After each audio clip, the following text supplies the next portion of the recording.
आत्महत्या करतोय आणि अधिकारी बलिदा खाताय।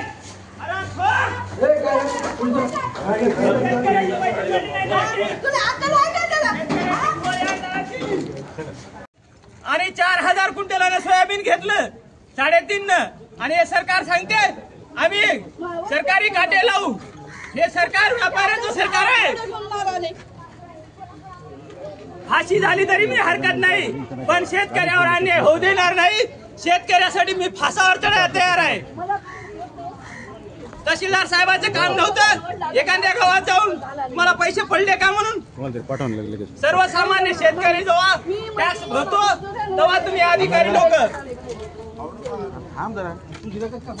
तेव्हा तुमचे अधिकारी लोकांचे पगारी होतात। तुम्हाला जाणीव असायला पाहिजे या गोष्टीची। काय व्हायचे ते होऊ द्या। आज तहसीलदाराची गाडी फोडली, उद्या आमदाराची फोडतो। फासावर चढायला तयार आहे शेतकऱ्यासाठी।